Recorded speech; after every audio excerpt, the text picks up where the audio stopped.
All right, welcome everyone. Semblance of Sanity. I'm Caleb. I'm Jacob. And we're here for Vigilantes, episode 5. All right, we've got ourselves Ingenium having met Kochi. We've got also Queen's conversations with All for One. Yep, but no more mass attacks, so that's good. That's good. And also no cards. Sorry. You didn't quite cut the mustard on that one. You know, we can't have actual vigilantes at a pro hero agency. That doesn't work. But that would be an issue. A bit of a bad PR situation. Yeah. Right. But yeah, All for One taking a direct interest in this. And this is our MHA spinoff. So having references to MHA, packed in the episode is great and all. But what is this then? Like, what is this? This is bigger than just a back neighborhood kind of district area. This is a big time test. Like this is one of his irons in the fire. But will this one actually come to fruition, or will it be shut down? Who knows? We'll have to see. Yeah, we'll have to see. So yeah, y'all, without further ado, let's get into this. Oh!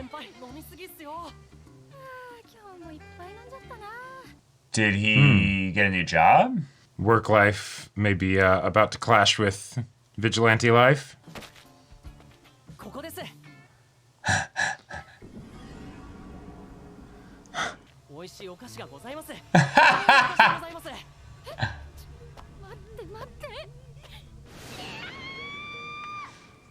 Damn, that's rough, Koichi. I feel ya.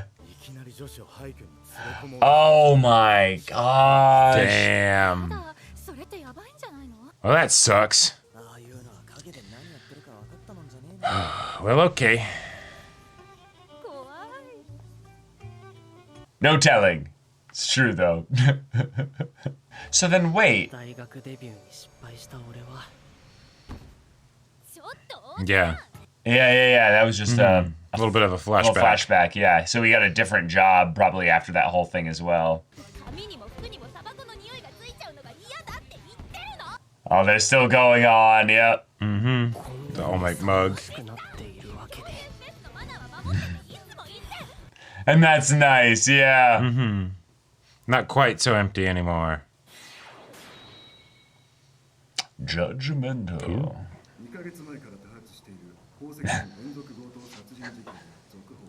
Bro thought he was Doc Ock. Yeah.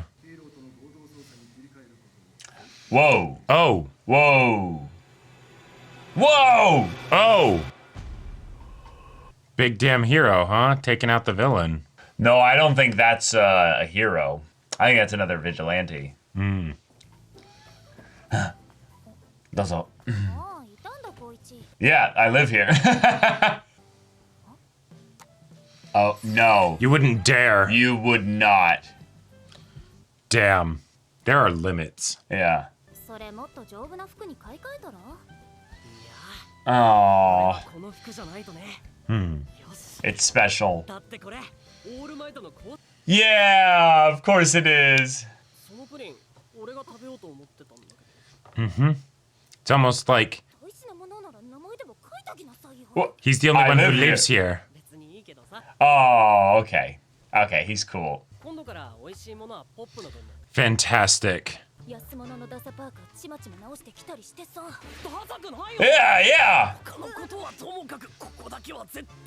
Right. Oh.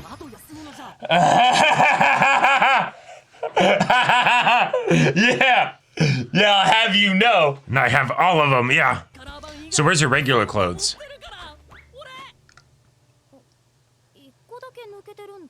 Oh.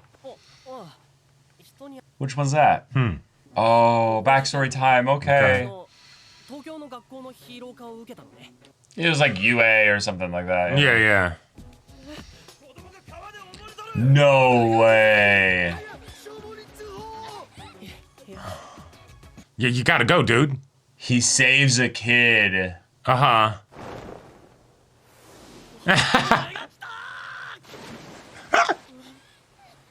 Wait, you can just stand? You just stand up. Air dryer arms and then a heat quirk. I love it. Oh. Yeah. And so he never got that one back. Yeah. And no special exception. I was saving a kid's life.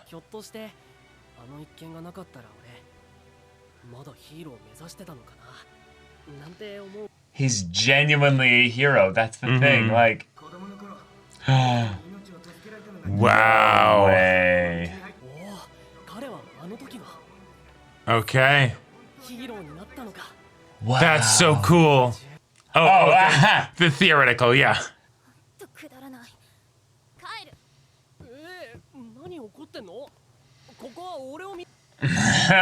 Nah. Now her real life stuff. Yeah. Oh my goodness. Yeah. That's perfect. Well. Oh, okay.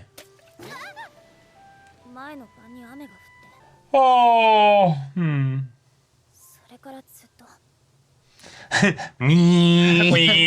Yeah, she did seem like it was very much like yeah.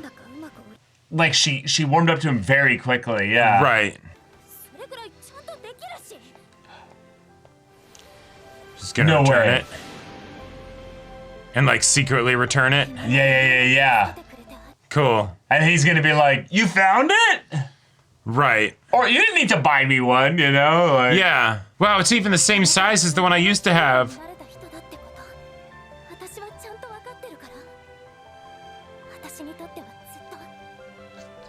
Oh.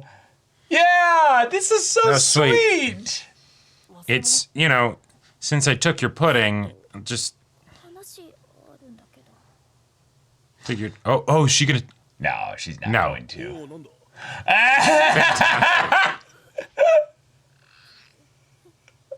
What? I mean, can you really be surprised? Yes. Wow, and he still doesn't get the pudding because you give it to him instead.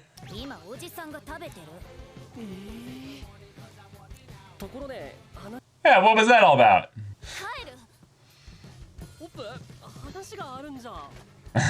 Came over here just to drop off pudding and then leave. Yeah, what'd she come over for? You know, anybody's guess. Oh! She was gonna like almost sorry, confess her feelings and everything, like, oh, is that gonna help her like come up with a new song? Yeah. Okay. Well, that was cool. So that was just probably like a chapter from the manga or something. Sure. Just like, yep. Yeah. Yeah.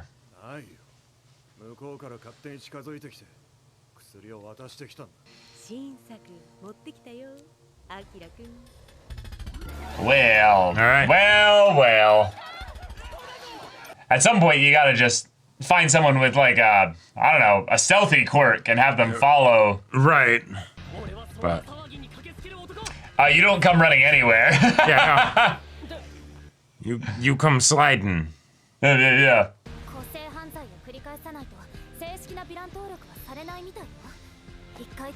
Okay. Ooh. But you weren't able to take this guy out, so You! The villains remember your name, though! Uh-huh. Yeah, he's so excited! I don't know, for him it is. What? Then you better hope an actual hero shows up. Yeah. Yeah, guys, get away, he's chasing me. I mean, I hope one of them already has, but... Yeah.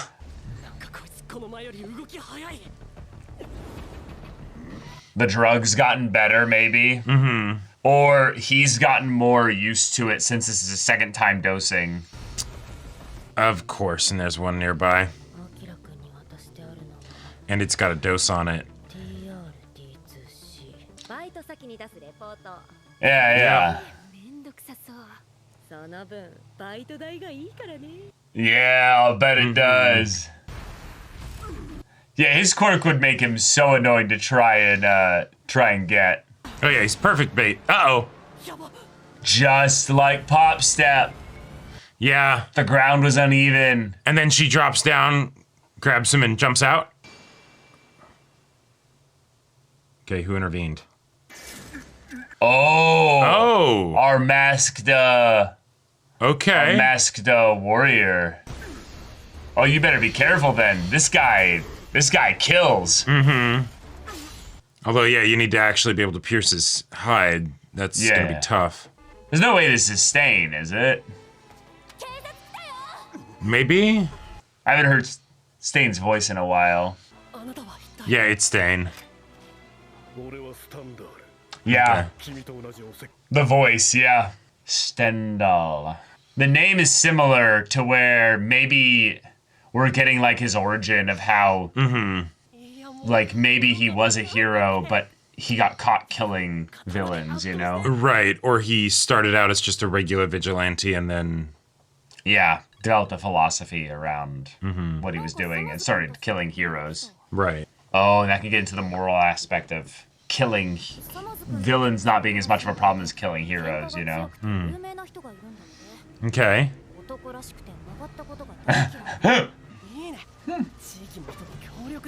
He's gonna be 13, but you know, like... Right. Careful what you wish for. Yeah. But oh my god. That's like your whole thing. Even Pop Step's like, he has no idea what the words he's saying are. Right. Wait. Oh. That's hilarious. Of course it's him. Yeah. That's so funny. I love it. Yeah. Yeah. Oh, I'm here for the old man. Uh-huh. Yeah. Oh. He's getting stalked. He's getting stalked by the sword guy. Yep. Come on, when are you gonna untransform? You're getting tired, aren't you? Uh-huh. Oh my gosh. Okay. Oh, shit. All right.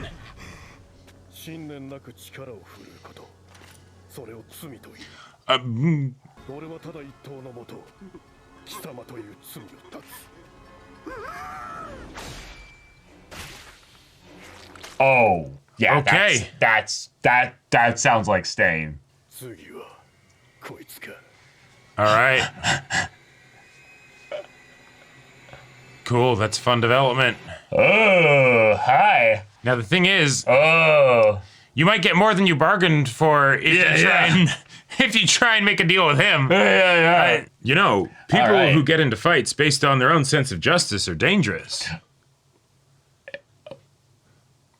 You know, he's not wrong. He's not wrong. Yeah, exactly. And he's out of line, but he's right. Right. It's the kind of thing where Knuckleduster will every once in a while say something with wisdom, showing that he is an older man with experience in life.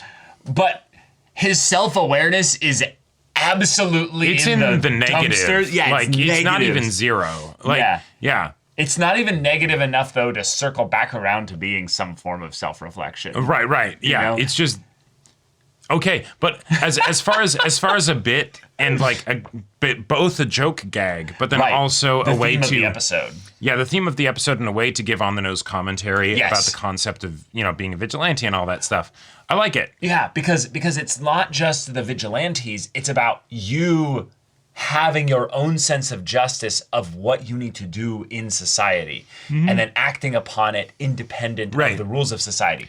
And when your own sense of justice, acting on it involves violence, that's generally a potential red flag for, maybe it's just rethink things. It's just a more extreme version of the same thing though, honestly, because that's the thing that's different is that if there's no violence involved, but it still ruins another person's life. Yeah. It doesn't matter whether there's violence or not. The point that I think that's also really good to get at here is that every single act of agency this episode was someone going about their own sense of justice here.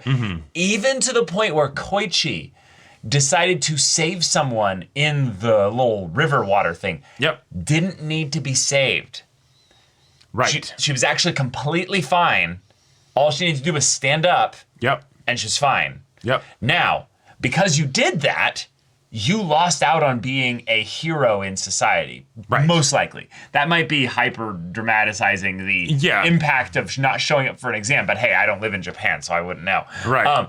Two, but because you did that, you changed her life, and now the way she sees you is forever changed because you were there for still her. Are her hero.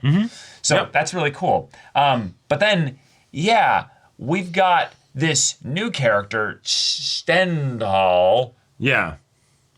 Which, that totally doesn't sound like you know, Ninja Turtle Stain, you know, basically. Yeah, exactly. So, even if it's not Stain, this is someone that's going around and killing villains to reduce crime on the streets. Right.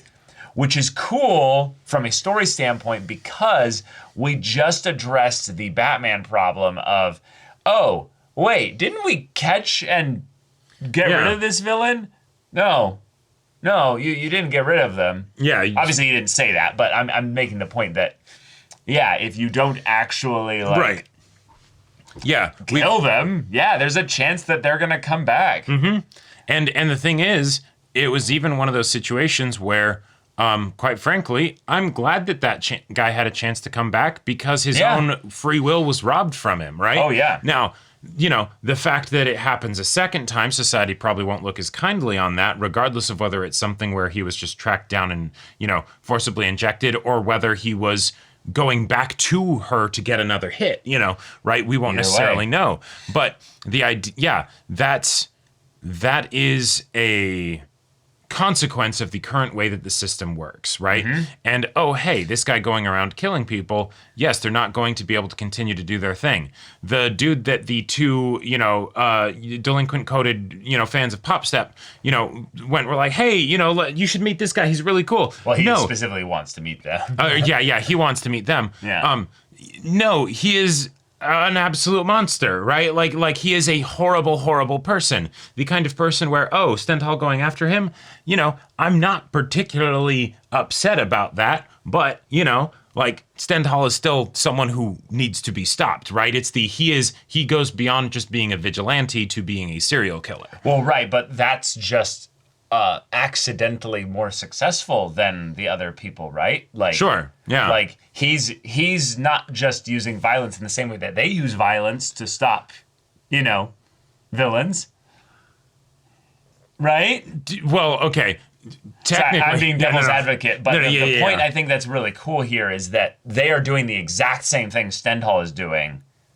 They are getting into fights based on their own sense of justice. Categorically, they're doing the same thing. The reason why they are okay with it, mostly thus far, is because they're actually in agreement of the method that they're doing is okay to keep doing.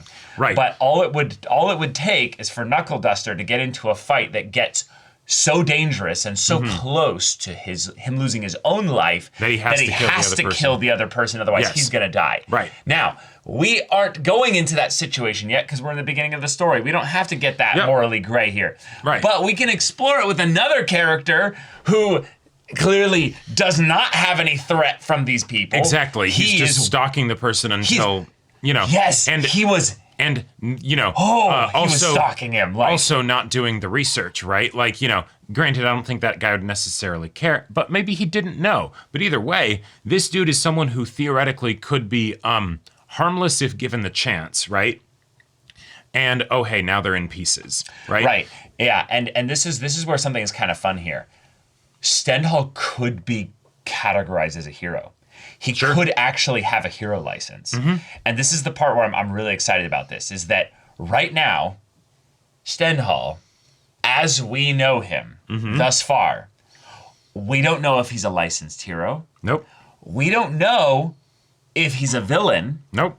We don't know if he's just a vigilante. But how would we know the difference? Yeah, you don't. Right. Certainly from the standpoint of the person that he's chasing, right? He's not going to know the difference. Well, right. We know the difference from his person perspective because he just killed this person. Right. He's probably not a hero, but society recognizes this guy as a hero. Yeah.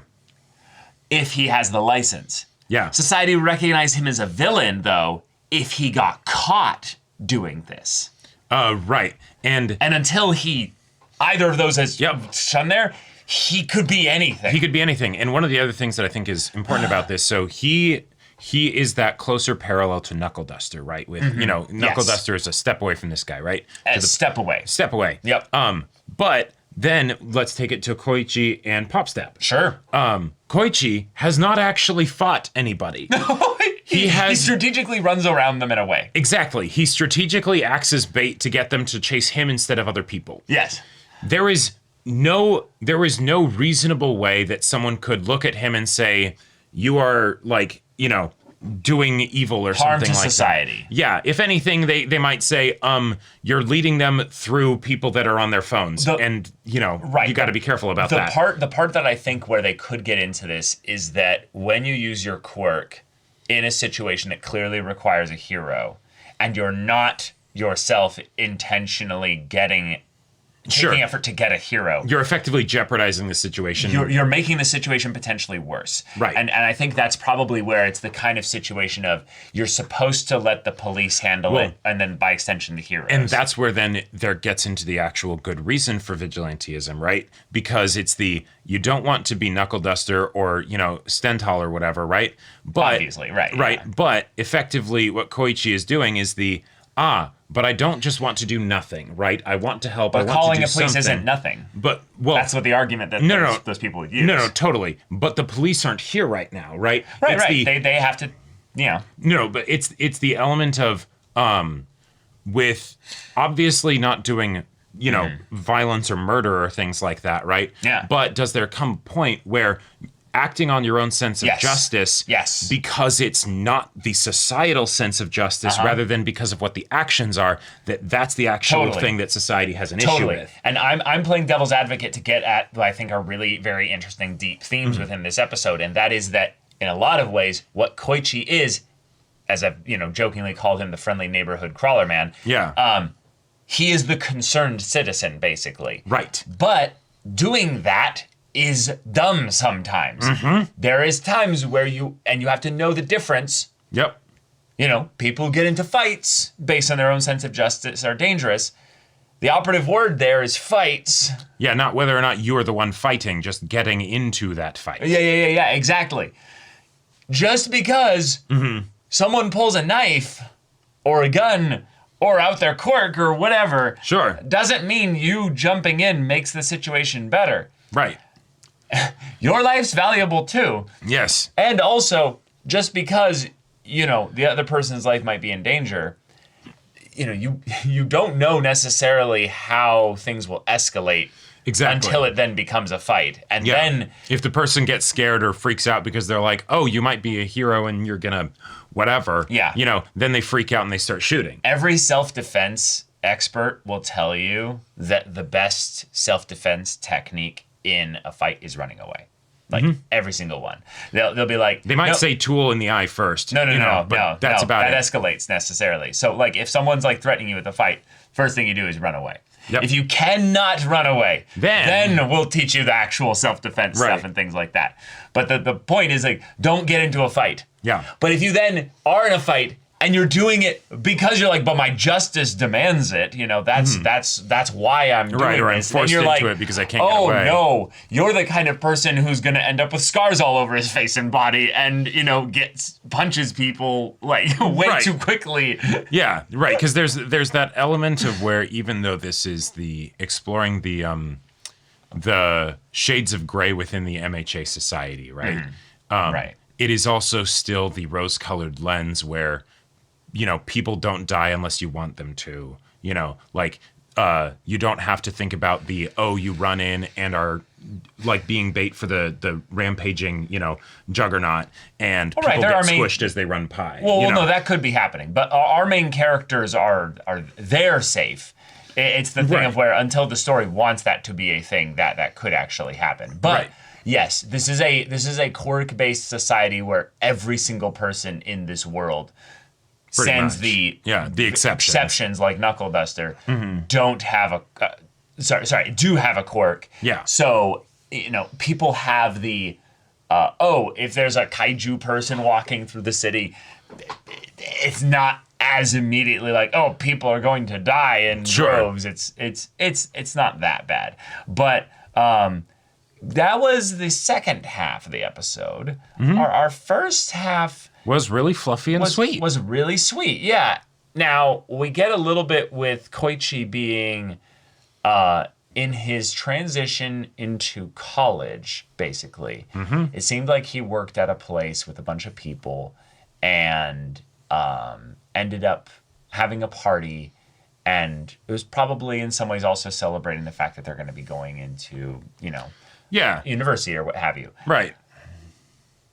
I felt so bad for the I got really excited to show them my place, but I live in a sketchy neighborhood. But I live in a place that looks a little bit scary, and in a lot of ways, society kind of filtered him at that point. Yep. They're like, you don't have enough money to have a place that looks inviting?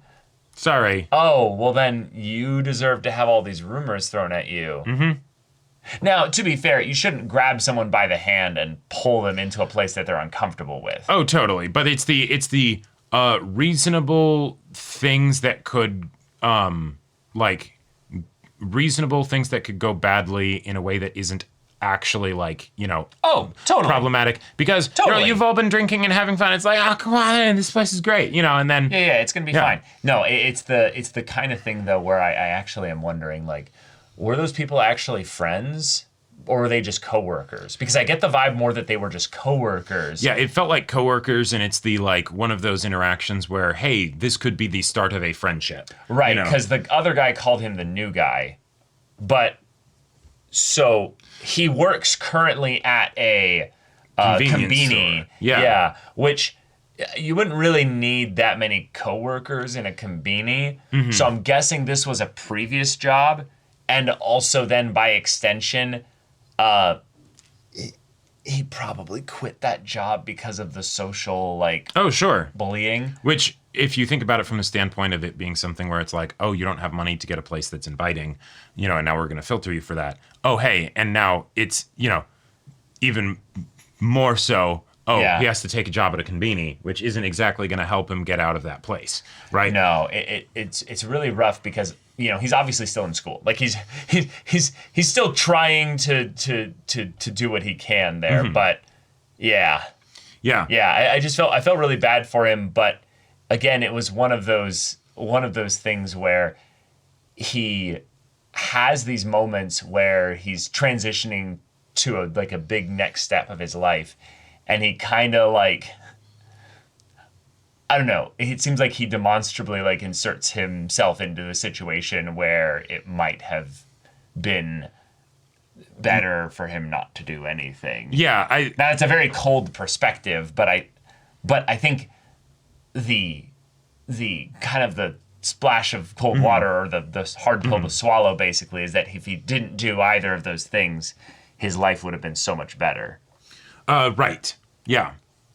Yeah. But that's not what he did. Therefore, right. We have to live with this. Well, and that's where I feel like it's the commentary on the other side, coming at the whole vigilante thing from multiple different angles. Sure. Because the fact that the school didn't say, you were literally saving a girl that thought she was drowning, or a boy that thought he was drowning. Yeah, we'll figure out how to make some exception to the rule, right?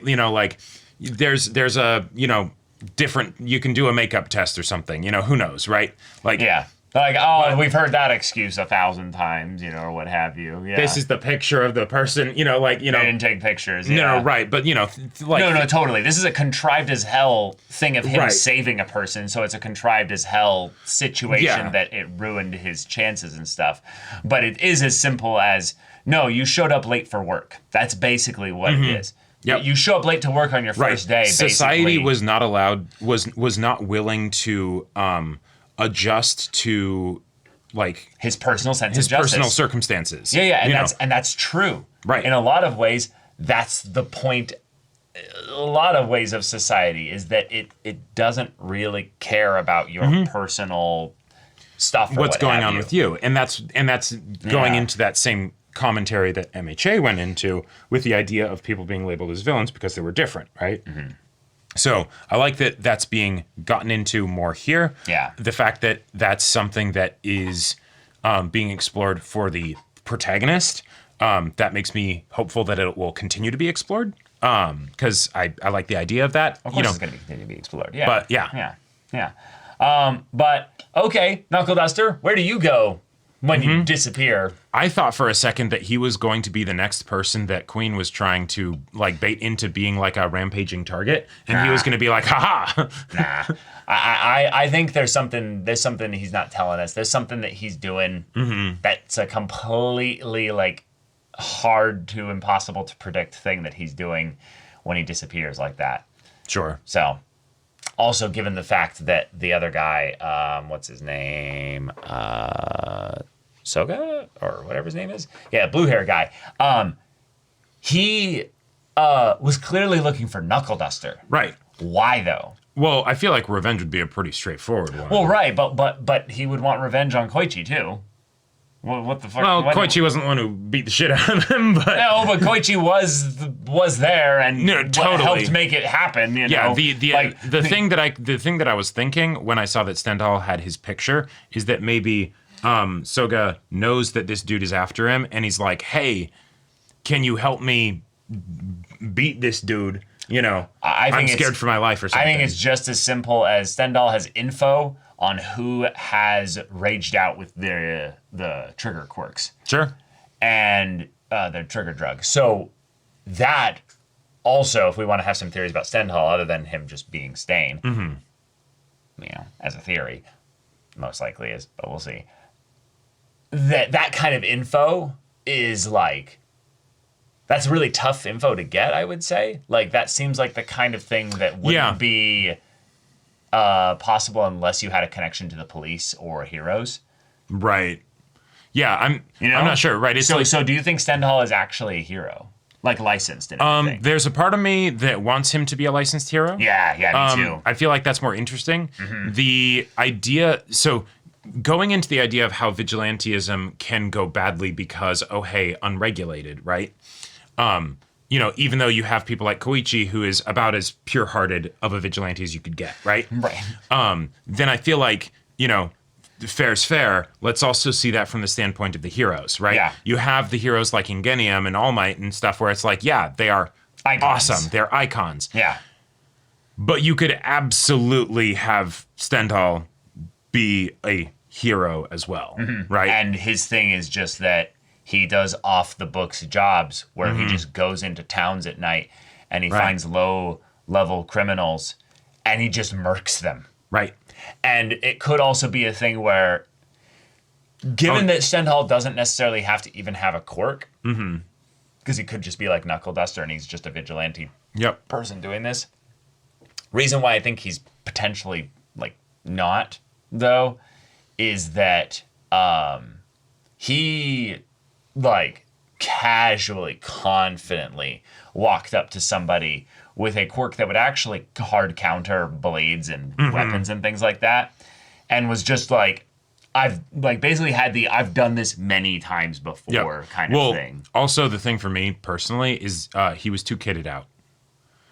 Knuckleduster, you get some, hard things to put on your fists, that doesn't take much, right? But being like, I have armor, I have a bunch of throwing knives, I got this sick ass sword, right? Okay, That I feels didn't look like at his gear too closely. But- you think he's very like expensively kitted out? not expensively kitted out, but it feels like the kind of thing where if he's not an official hero, he as in his regular life is wealthy enough to be able to do this kind of stuff, right? But to me, I'm looking at this and I go, the sword is literally the nicest thing of his entire gear. And then whatever kind of shuriken, like little dagger things he's throwing. Right. Which that was kind of the giveaway to me that it's Stain. Because those little blades. And did he... I believe Stain had those as well. There was also a part of me that wondered if when he was first shown, like, killing someone or, like, cutting them up and drawing blood, if he actually just licked the blood from his weapon. He did not, because he has a mask on. Dude. Oh, yeah, right. He wouldn't be able to do that, yeah. No. I get more the vibe a little bit also from his voice. His voice is extremely similar to Stain's. Yeah.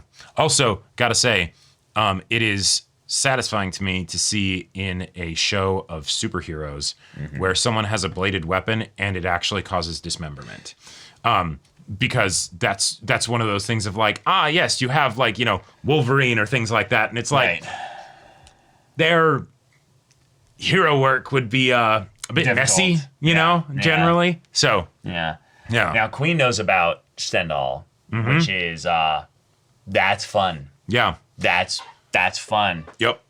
I would love to see also her contact All For One and be like, who's this? Like, Oh, yeah. do you have info on somebody? And she like describes him like, and All For One's like, I have no idea who that is. That could be really interesting. And what if Stendal was a pro hero and then, hey, he gets surprise injected by one of the bees or something.